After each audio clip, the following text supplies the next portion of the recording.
Secretariat में finance और civil supplies के वजीर ई राजेंद्र ने अपने ओहदे का लिया जायज़ा, जिस पर deputy chief minister Mohammad Mahmood Ali ने इन्हें मुबारकबाद पेश करते हुए शालपोशी की और गुलपोशी भी की गई।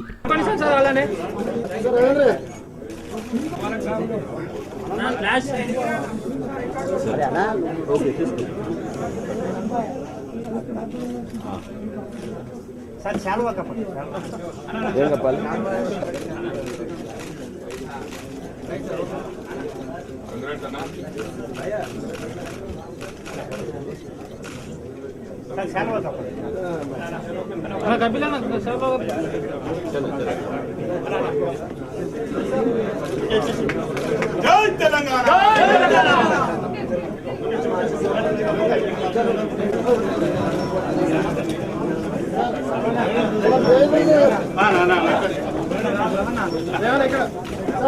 बाबू